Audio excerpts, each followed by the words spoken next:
U.S. Defense Secretary James Mattis says 40 years of war in Afghanistan is enough. And he's right. But what he doesn't have is a plan to get us out. Hey, everybody, I'm Steve Green with Bill Whittle and Scott Ott, and this is Right Angle, brought to you by the members of BillWhittle.com.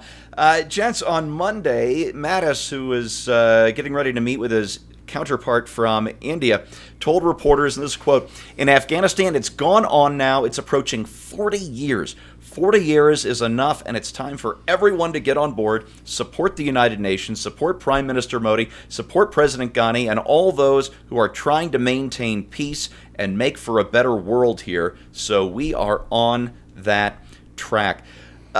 Scott, Afghanistan has been at war for I think it'll be 39 years this Christmas Day since the Soviets invaded. 17 of those years we have been at war there. We don't seem to have an end game. We don't seem to have much of a mission. What is Mattis really going for here? Is he just saying nice words and it's going to be situation normal, all fouled up? Well, that's what I was actually going to say, Steve, because it occurs to me that when you're the Secretary of Defense and you make a pronouncement about 40 years has been enough, yeah, you shouldn't be like the dad in the front of the station wagon that says, "I'm going to come back there and straighten this out," but never does.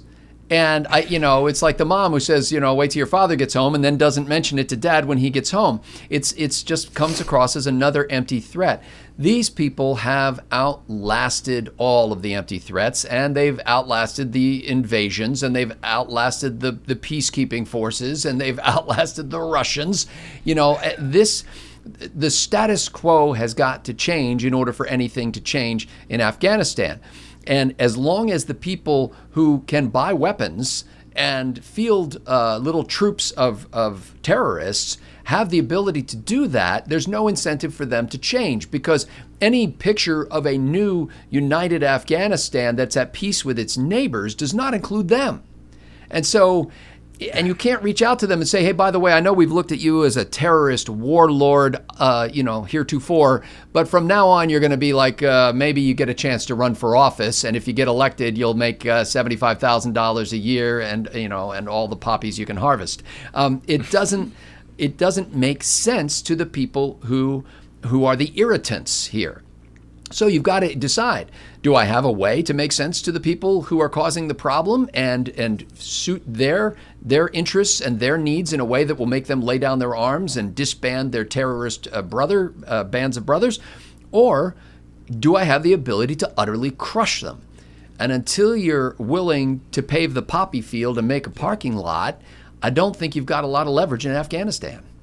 It seems to me at this point that the lesson we should have learned is, unless we're willing to commit a level of violence that would make Curtis LeMay blanch, and that's hyperbole, obviously, he didn't blanch at anything, there's just no way to do this.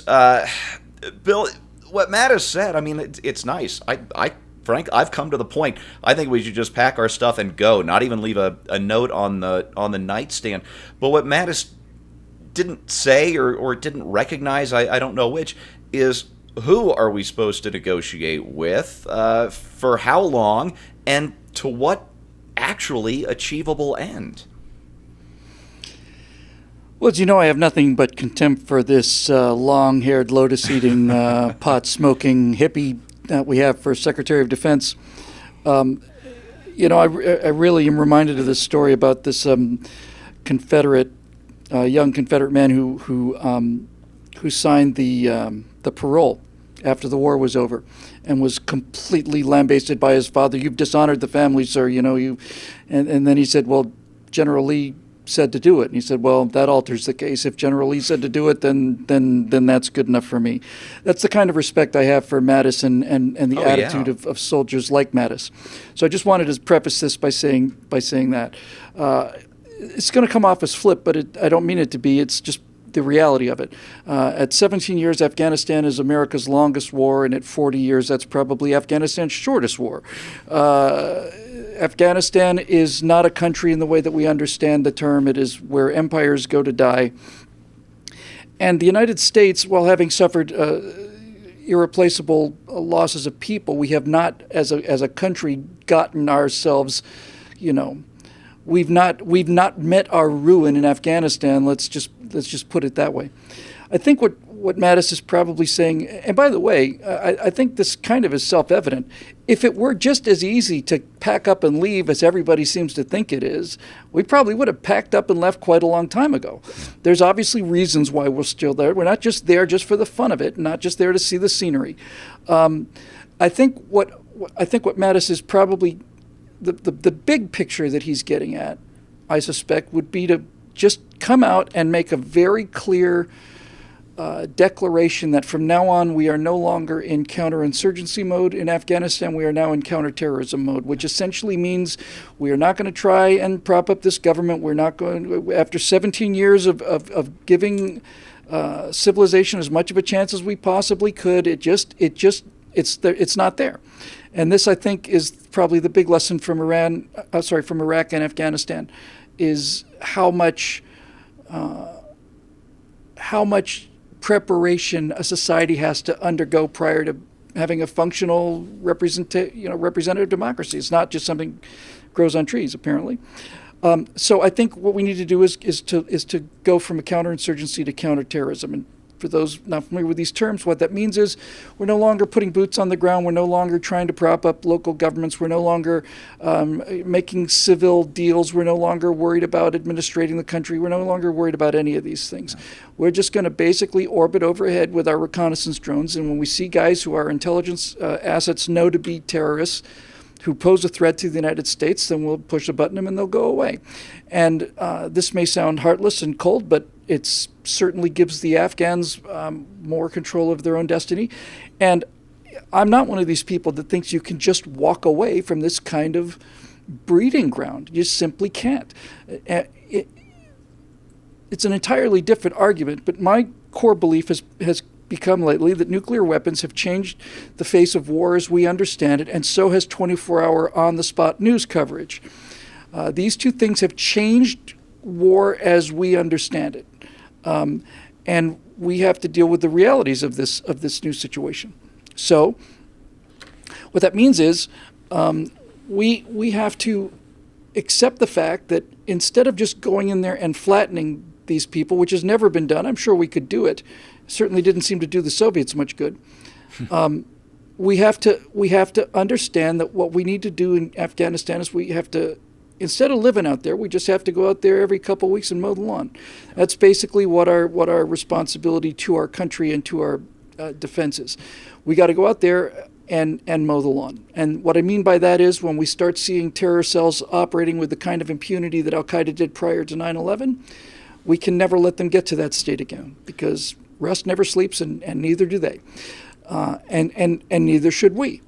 So this, when he says we need to get out of there, I'm all in favor of withdrawing bases and troops and ground forces and so on. But I don't think John Mattis thinks. I'd certainly be astonished to hear that he thinks that when we say we get out of there, that means we don't have an interest there and that we no longer have the ability to act there. Oh, yeah. More the Syria model, the fight against ISIS, which is we've got a few guys on the ground calling out targets and planes and drones circling overhead, taking them out. And that's exactly what the first year of the Afghani war looked like. The Soviets went in with sledgehammers, and they had just entire armor divisions go in there and bulldoze cities and ran over people, and just brutality. They went in with a sledgehammer. We went in with a scalpel. We had a couple of special forces guys with beards on horseback using laser target designators and making individual enemy assets disappear. And I suspect that's probably the best answer. I think it was a not only a worthy effort, I think it was a noble effort to assume that if you were to provide enough stability for long enough time, that people would be able to come to values that we assume were universal, and which I happen to believe are universal. But in some cases, the history and the culture and the tide is moving so rapidly in the other direction that there comes a point when you have to say, despite our best efforts, we can't swim upstream on this one anymore. Now we're going to have to go back to counterinsurgency, having American troops on the ground, is an investment in the country of Afghanistan. There's no other way to describe it. We don't have to be on the ground, we don't have to. We don't have to try and establish school districts and try and make sure the elections are fair. We don't have to do any of these things. These are things that I think are done out of a nobility of spirit, which is going to cause progressives to simply have their head explode, but I don't think there's any other explanation for it. Becomes a point when you begin to realize that this effort has been in general a failure in this particular place, where I don't think it was a failure in Iraq as a general rule. And now it's time to switch strategies and basically say, here's your country back, here, all your tribal leaders and all the corruption and all of the infighting, and all, that's all fine. But until you guys develop a first-rate Air Force, we are going to be watching, and we are going to be acting in the interest of the defense of the United States of America and other Western allies if we see that your country has become a haven and a training ground for international terrorism, and that is what war in the 21st century looks like, at least in the first fifth of it. Yeah, Bill, I want to take what you said and expand on it a little more. It's something I wrote about for PJ Media yesterday. The lesson I think we need to learn, that the Pentagon hasn't learned, the White House hasn't learned, Congress hasn't learned, the media hasn't learned, is this: 21st century weapons, especially the networking abilities, gives us the ability to topple enemy governments in hours or weeks. We saw this in Afghanistan in October of 2001. We saw it in Iraq a year and a half later, just 6 weeks, or 3 weeks in one case, 6 weeks in the other case, half a world away, a government gone. And our ability to do that has only increased in the 17 years since. But easy access to 20th century weapons, automatic rifles, copious amounts of C4. IEDs, yeah. This makes it virtually impossible to conquer foreign peoples. We can topple the governments, but conquering the peoples is almost impossible. It's a good thing for this country as well, because we have all these AR-15s. Nobody's going to beat us. I don't think conquering the people was ever the objective of the United States. Except that's what it became. That's what it became. Conquer may be too strong a word. I'm not entirely sure that's true. I think what the United States position was that there, you can look at pictures of Kabul in 1970, and it looks like Beirut in 1970. Was Kabul. You get outside the city, and it was still the 7th century. Fair enough. But certainly there was a period in time when Afghanistan appeared to be, in the 60s and 70s, appeared to be a nation that is not outside of the orbit of the rest of the entire planet. But the arrival of radical Islam and the Taliban has turned these gardens and these orchards into absolute wastelands, and they've done it now for so long, 2-3 generations, that the only memory people have of civilized life is in postcards. And I've seen the postcards, and it's absolutely shocking how decent Kabul and Kandahar were prior to the Islamic fundamentalists, destroying that country. But nevertheless, these are the cards. We played the hand the way we played it. I agree completely with General Mattis. It's time to look at what we're doing and simply switch our focus to the things that we do very well at very low cost. I don't think most Americans understand the degree to. I have friends in CENTCOM and if you are a terrorist in Afghanistan or Iraq, you do not leave your house. You don't even leave your house at night. The only time you can go outdoors is when there's severe overcast, and they do not realize, most Americans, just exactly how much damage we're able to inflict on these terrorist organizations with very, very few civilian casualties. And, so if that's where we're going, then that's where we should go. We definitely need to keep up that effort. But the only way to solve the problem long term would be a region-wide war starting in Syria and going all the way to Afghanistan and everything in between, and then sticking around for 50 years to totally rebuild the thing. We don't have the stomach for it. The raw materials aren't there. That's right. It's never going to happen. So we need to think more in the terms of the old Imperial Roman punitive expedition. We're not going to conquer the Germans. There's too damn many of them, and they hide in the woods. So we're going to go in and commit maximum violence and then get back out. That's got to be our strategy going forward. Because this idea that we can remake a part of the world that does not want to be remade and just it can't be with our resources. It's sheer lunacy, and it's time to pack up and go and use the Syria model. Anyway, sorry for such a serious one this week, but it's a serious issue. It's been 17 years. You add my two kids' ages together, and it goes back just a year or two before 2001. It's just insane that we've been going on this long to so little results. So much blood loss, so much treasure. It's time to pull back and do what we're best at, and that's kicking ass from afar and coming back home.